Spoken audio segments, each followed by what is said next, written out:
Montero or Okavango? Question yan ng isa nating viewer.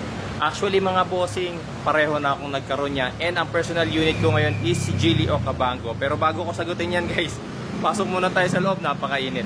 Kung meron kayong 1 million pesos or sabihin na lang nating 900 or 800,000 pesos, sa Montero Sport, ang mabibili nyo, kung di ako nagkakamali, sa 800,000 pesos is meron kayong 2016 na GLS. 2016 or 2017 na GLS. Pero sa Geely Okavango, makakakuha ka na ng 2022. Minsan may 2023 pa na Geely Okavango top of the line. Okay? Money matters. So, i-disregard na natin guys yung pagkakaiba nila ng gasoline and engine. Kasi nga, syempre, they are different sa makina na ginamit. Although si Geely Okavango is a front wheel drive, si Mitsubishi Montero Sport naman is rear wheel drive. Pero when it comes to power mga bossing, hindi talaga papatalo si Geely Okavango. Okay, kahit 3-cylinder lang siya, naka-turbocharge naman yan. Tapos yung pagdating sa suspension mga bossing, suspension wise, mas komportable si Geely Okavango. Maganda yung ride niya, mas malambot ang manibela niya, sobrang lambot. Tapos komportable, maluwang dito sa loob, maluwang. May ginawa na yata akong video dati nung bago sa akin tong Geely Okavango, dinala ko to ng Batangas. Imagine guys, kung di ako nagkakamali, ang adult namin that time is 9, tapos may kasama kaming mga bata. So imagine niyo paano namin napagkasya rito, ang 9 adults tapos mga bata. Okay? Tapos, pagdating naman sa tech feature, ito pakita ko sa inyo. Sigurado, marami sa inyo ang curious na masubukan ang Geely Okavango kasi napakarami niyang tech features. Kagaya na lang dito, kagaya niyan, mapapansin nyo yung kanyang shifter. This is DCT transmission na. DCT, okay? Tapos, naka-electric parking brake. Although si Montero is naka-electric parking brake din. Tapos, naka-auto hold. Si Montero, yung bago yatang Montero is naka-auto hold na rin. Tapos, syempre, meron tayong selection ng 3 different driving modes, Eco, Comfort, and Sport. Meron na tayong Hill Descent Assist. Yung 360 camera ang wala si Montero. Ayan, 360. Makikita nyo. Ayan. Ayan, nakikita ninyo yung itsura ngayon nung sasakyan ko, which is naka 3D viewing siya. Tapos, syempre, dagdag mo pa yung power liftgate. O, diba? Naka-power liftgate yan. Also, electric seats, power seats, okay? Si Montero is naka-power seats din, pero yung top of the line variant. Yung GLS niya, GLS Premium lang yata, yung naka-power seat, pero yung GLS is hindi. Tapos, yung driver side lang.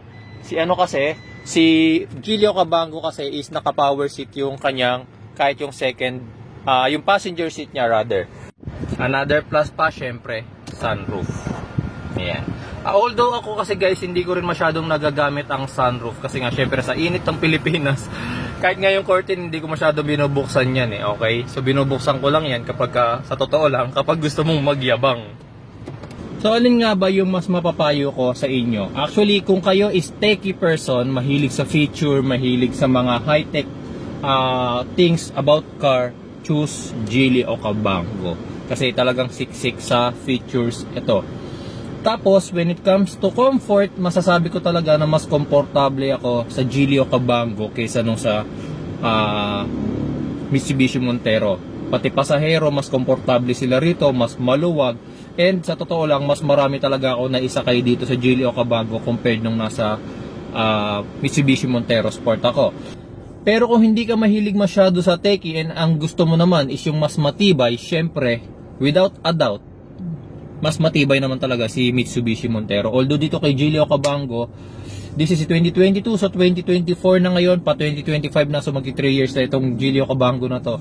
Wala pa akong major na napalitan dito, kundi yung isang parking sensor sa likod na nagkakahalaga ng 800 pesos.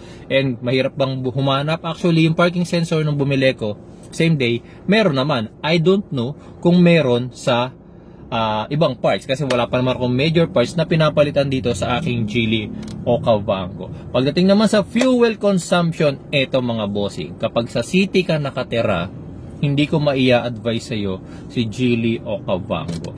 Ito pinakagustong gusto kong ginagamit si Geely Okavango kapag long ride.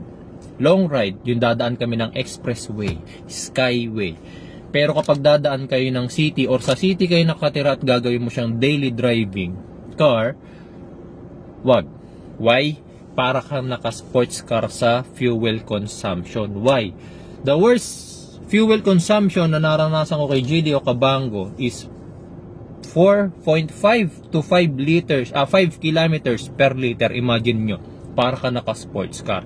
Pero kapag nasa ano ka naman, nasa yun nga, long ride, kahit punuin mo to, mga bossing, kaya nitong mag-average ng 15 kilometers to 18 kilometers per liter.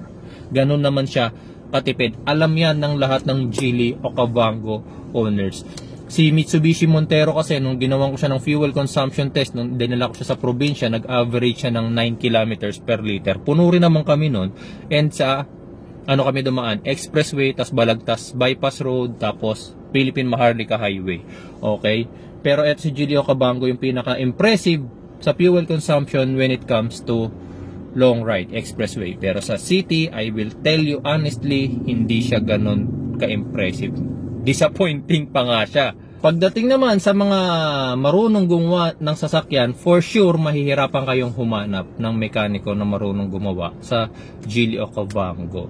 Kasi nga, sa dami ng high-tech features niya, and sinubukan ko na rin gamitan ng scanner ang system ni Geely Okavango, since this is a Chinese car, medyo mahirap intindihin yung kanyang system. Mahirap siyang i-program, mahirap siyang actually sa Montero, marami na akong alam about programming sa Montero. Key programming, e-tax programming, andyan yung pag-a-adjust mo ng iba't ibang system ni Montero. Pero dito kay Geely Okavango, wala pa akong ina-adjust kahit isa kasi hindi ko nga siya maintindihan. Okay, so hindi naman sa Chinese, English naman yung system, pero ang dami kasing complicated questions and things about Chinese cars na hindi ko talaga magets unless meron akong repair manual. Ang problema, wala namang nakukuhang repair manual. Owner's manual meron, pero repair manual, wala kayong makikita niyan. Parts availability, yun nga, kagaya ng sabi ko sa inyo kanina, wala pa naman ako experience na mahirap ang pyesa ni Geely Okavango. Ako baka yung iba meron. Pero ako kasi, isa pa nga lang nasisira sa akin, which is yung parking sensor worth 800 pesos. So mabilis ko naman siya nakuha. Pero based sa group na nababasa ko, marami sa kanila, especially yung BSG motor. BSG kasi nga 48 volts EMS, mild hybrid kasi si Geely Okavango. Okay, so meron kaming 48 volts battery and BSG motor, which is yun daw mahirap pag nasira at mahirap pag hahanapan mo ng pyesa, tsaka may kamahalan daw, which is I understood naman na wala nun si Montero kasi wala namang 48 volts na BSG motor si Montero. I don't know kung magkakaroon siya ng hybrid, hindi pa natin alam. Pero sa ngayon, mahal ang pyesa na yon para kay Geely Okavango. Ngayon, para dun sa tanong ng aking viewer kung Montero or Geely Okavango, kung ako kasi mga bossing, syempre, hindi kasi ko takot sa sasakyan. Kahit anong sasakyan, kumbaga, marunong akong mag-ayos. Kailangan kasi kapag ganito na lang, let's make it very simple. Kung wala kayong alam sa basic troubleshooting or sa pag-aayos ng sasakyan, kahit basic man lang, go with Japanese cars. Okay? Pero kung kayo kagaya ko, na hindi naman expert, pero meron kayong alam on how to troubleshoot a malfunction, how to check fuses, how to check relays, how to scan, how to basic troubleshoot a car, pwede kayong mag-risk na humawak ng mga gantong klase ng sasakyan. Kasi nga, masyado silang techy. Okay? So, in general, tapos kung kayo rin yung klase ng tao na, yun nga, masyado kayong conscious when it comes to fuel consumption, tapos sa city kayo nakatira, hindi ko maia-advise sa inyo si Geely Okavango. Kasi si Geely Okavango, dito sa city, is para siyang lasenggong tatay nyo na inom ng inom. Pero kapag nasa driving naman, dalhin nyo sa Batangas, dalhin nyo sa Baguio, dalhin nyo sa mag-Philippine Loop kayo, basta long ride, iisang car lang ang dinadala ko, basta long ride, this Geely Okavango. Pero baka may magtanong, sir, bakit nung nag-summer ka, Everest ang dinala mo? Actually, first reason, gusto ni tatay, Everest. Pangalawang reason, iba naman kasi mga bossing. Siyempre, may kasama na ring yabang yun eh. Siyempre, pupunta ka ng ibang lugar, pupunta ka ng kamag-anakan mo sa probinsya. Iba naman kasi guys, kapag bababa ka galing sa isang Fort Everest, kaysa bababa ka sa isang Jili Okavango. Iba yung dating mga bossing. Kaya nga gusto ko rin ng Fort Everest.